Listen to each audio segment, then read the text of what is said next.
Lopes, que é um jornalista especializado em tecnologia, que acabou de voltar do Web Summit de Lisboa, que é um evento importantíssimo que reuniu gente de ponta do mundo inteiro, né, Igor? Exatamente. Bom dia para você. Primeiramente, eu queria que você explicasse para a gente o que é o Web Summit e como é que foi esse evento para você. Exatamente. Bom dia para você, Marcelo. Bom dia para quem está assistindo a gente também em casa.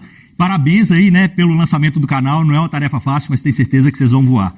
Bom, o Web Summit é um evento que acontece anualmente em Lisboa, né, nessa época do ano, agora novembro, que reúne cerca de 70 mil pessoas do mundo inteiro e mais de 3 mil startups. Foram 71.500 pessoas, mais especificamente esse ano, de 153 países, mais de 3 mil startups, como eu falei. Mas o que mais chama atenção, Marcelo, é que 500 dessas 3 mil são brasileiras. Então, assim, a gente marcou presença lá, foi bonito, viu?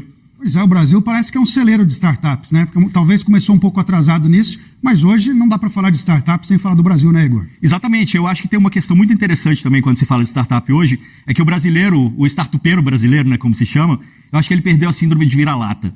Antes tinha aquela coisa do brasileiro pensar, vou resolver um problema mundial. Não, pera lá, não vou fazer isso, porque se tivesse alguma solução para o problema mundial, de repente o americano já tinha resolvido, né? Tinha essa coisa, não vou fazer não, porque o americano faz primeiro. Agora eu acho que mudou. Eu acho que o brasileiro tem criado muitas soluções para resolver problemas locais, mas que podem ser também explorados ou exportados para outros países. Tanto é que lá no Web Summit, uma das questões mais legais é que tem mais de 1.000 investidores de 58 países que estavam rodando lá, conhecendo essas startups, para poder investir nelas e fazê-las crescerem para o próximo passo. Eu acho que muita startup brasileira se deu bem. É a hora de mostrar o produto para conseguir um investimento, né? Exatamente. Agora fala pra gente de alguns destaques que você está trazendo por lá. Por exemplo, você falou para mim, antes dessa entrevista aqui, sobre um tal de barco voador da Amazônia. O que é isso, Igor? Exato. Esse barco voador da Amazônia é um bom exemplo de uma solução nacional que resolve um problema local, mas que pode ser exportado. A gente tem imagem, viu, Igor? A gente tem mais uma das imagens, então, do barco. Isso, mas eu conheci, olha ele aí, eu conheci esse projeto umas 3 semanas atrás, conversando com um dos investidores desse projeto. Ele é de uma grande varejista, uma grande rede varejista lá da região, e ele falou, Igor, se esse projeto realmente sair, vai resolver todos os meus problemas de logística na Amazônia. Porque pensa comigo, Marcelo, assim, é uma questão que demanda muito, ou depende muito, dos rios para transporte, né, das coisas que são vendidas por ali. A gente tem 25% do espaço brasileiro, né, geograficamente falando, 25% do Brasil é região amazônica, sendo que ali eu tenho só 4% da população e 2,5% do PIB. Então, assim, é uma região muito difícil de se trabalhar,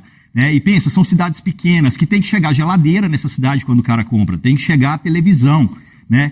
E isso não dá para ser voado, né? Não dá para ser levado de avião porque é muito caro. Às vezes não tem nem aeroporto também nos vilarejos. Às vezes não tem nem aeroporto. Então, como eles fazem? Hoje, todo esse produto, né, todo esse material que é necessário aí para as vilas pequenininhas espalhadas aí pelo interior do Amazonas, é ir de barco. Né? E esse barco às vezes demora muito, porque eles também são lentos, né? A gente está falando de travessias de rios que duram dias. Então essa solução do Aero River, né, como eles estão chamando, é muito interessante para isso, porque ele consegue andar até 150 km por hora, com uma autonomia de até 500 km. Então você consegue ir para Parintins, por exemplo, em 3 horas, coisa que hoje num barco comum dura ali cerca de 18 horas. Então essa é a diferença. E tem mais questões legais também, no caso desse Aero River, é que ele é mais ecologicamente, ele é mais sustentável. Porque a gente vai rodar também uma entrevista com um dos fundadores, ele vai explicar melhor, mas ele voa a 2 metros da superfície da água, da lâmina d'água. Ele chega a voar mesmo ou voar é só uma maneira, um marketing aí? Vai? Não, ele voa real, assim, ele voa a uns 2 metros da superfície da água. E aí, eu não sou físico para poder explicar profundamente como isso acontece, mas existe um efeito chamado efeito solo, que faz com que essa sustentação do avião, quando ele está muito próximo do solo, seja mais fácil. Ele ganha mais sustentação e por isso ele é 40% mais econômico e mais gasta menos combustível do que um avião, né? É parecido com aquelas pranchas que tem uma suspensão, assim que a pessoa vai numa prancha motorizada, sei lá? Inicialmente eu pensei que fosse, mas não. Ele literalmente voa. E aí que é a questão, quando a gente está falando de um voo muito pertinho do solo, assim, toda a legislação, toda a questão da regulação para a liberação desse veículo é feita pela Marinha e não pela Aeronáutica. E a Marinha é muito mais tranquila de conseguir essas liberações. Então eles estão apostando muito de que isso realmente vai resolver muito problema de logística e de transporte de passageiro ali na região. É interessante você falar isso, né, Igor? Porque a gente vê aí grandes corporações mundiais como a Amazon desenvolvendo drones para fazer entregas nos Estados Unidos, já testando isso já numa escala razoável, mas realmente a Amazônia a gente precisa de uma solução muito personalizada, porque são condições muito únicas, né?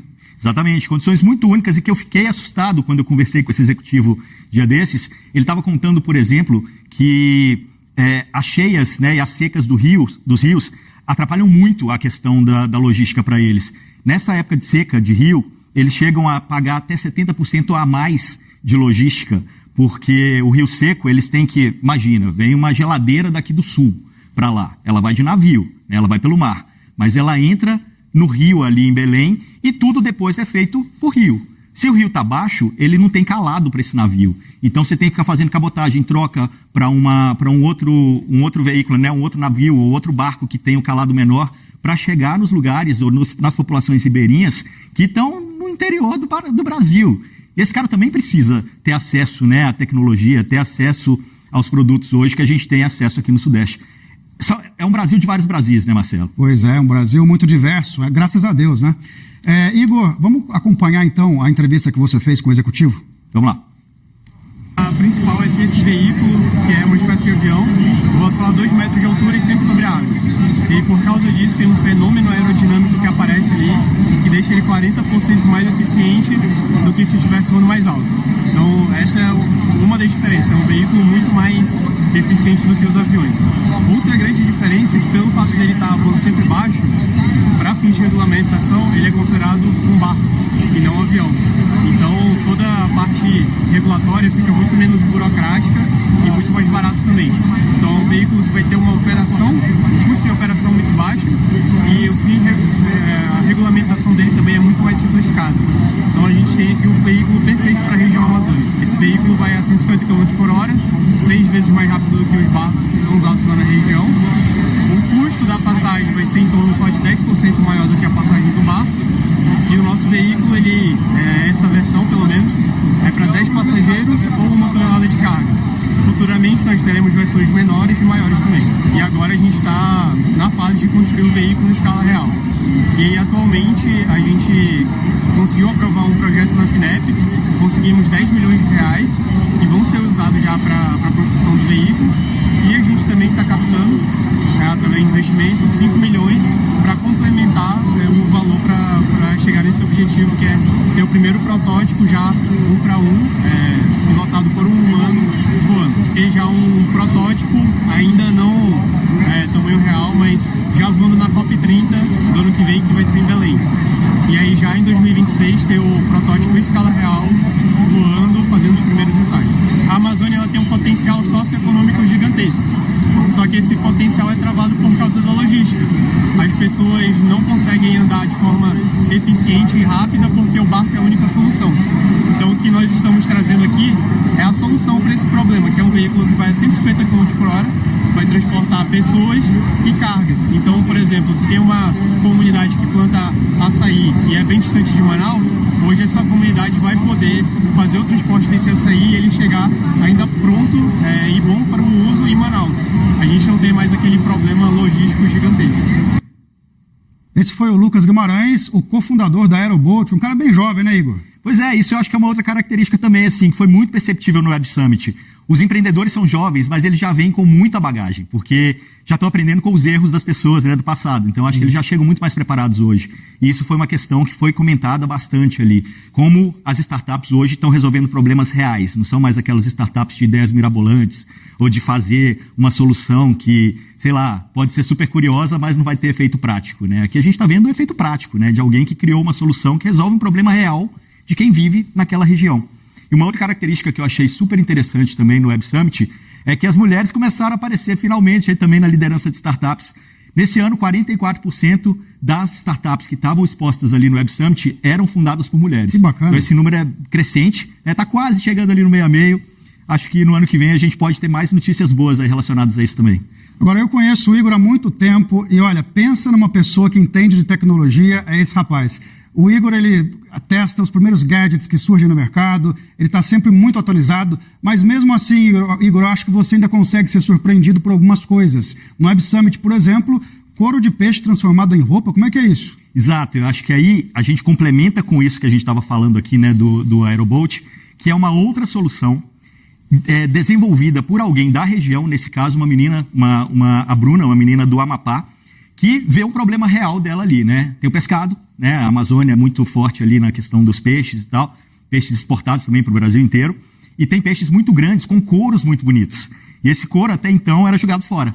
Então, quando ela percebeu aquilo ali, né, o pescador trazendo o peixe, o filé sendo muito explorado e todo o couro sendo jogado fora, ela pensou, putz, dá para fazer alguma coisa com isso aqui. Vamos ver se a gente tem imagem, antes de você continuar falando, Igor. Uhum. A gente tem algumas imagens, exato, assim, ela estava usando, ela mostrou ali, né, na feira, alguns exemplos, olha lá, bolsa com couro, pulseiras de couro, tudo hoje que pode ser feito com couro de boi, pode ser feito também com couro de peixe. E ela até brinca um pouquinho, a gente tem também entrevista com ela aí, ela vai falar sobre isso, que é a própria coleção da natureza, porque cada peixe tem sua textura, cada peixe já tem a sua característica ali, né? Então, assim, é muito legal quando a gente pensa na criação de uma moda voltada aí para a sustentabilidade, né? Porque você está usando um resíduo que era disponibilizado até então, ou era jogado fora até então. E a gente também trabalha a inclusão social das pessoas, porque quem está tratando esse couro hoje de uma maneira mais tecnológica também, de uma maneira mais inclusiva, são as próprias pessoas da região. Então você ainda leva mais emprego para a região também, né, que é carente disso. Emprego e o que você falou, né, reutilizar o material que era jogado fora, que pode, por exemplo, substituir aí o couro de boi também nessa indústria da moda. Só complementando uma coisa legal que ela falou também, assim, quando a gente fica pensando, né, quais são os usos desse couro. E aí, na cabeça dela, ela já está pensando no uso desse couro associado a produtos mais ecológicos também.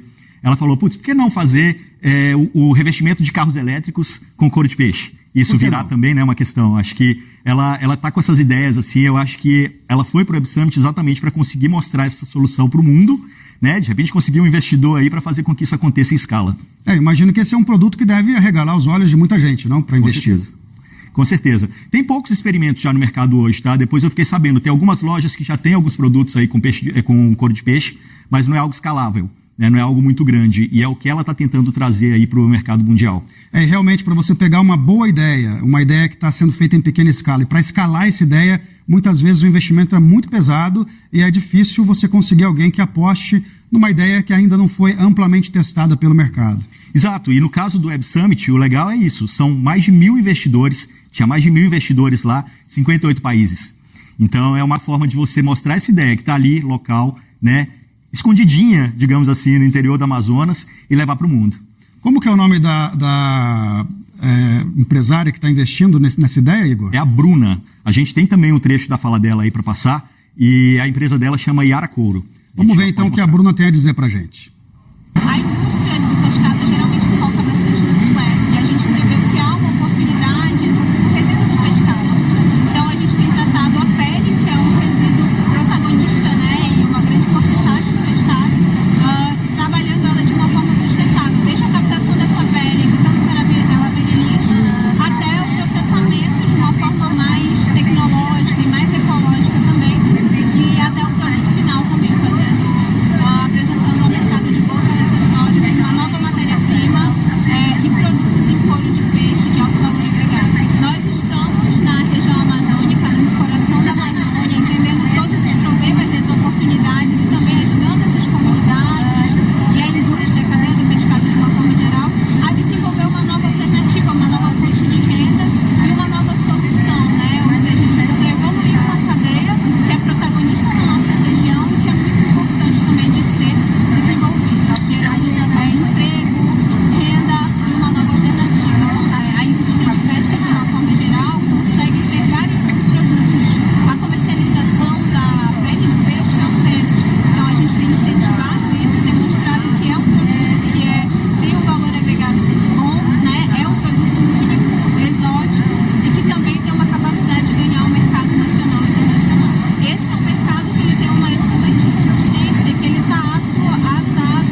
bacana a gente ver o idealismo, a dedicação de uma jovem como a Bruna Nascimento, da Yara Coro, aí nesse evento tão importante que é o Web Summit. Você viu muito mais coisas desse tipo por lá, Igor? Olha, te falar que o stand brasileiro era, eu diria, talvez o maior entre os países, perdendo só para Portugal, óbvio, né?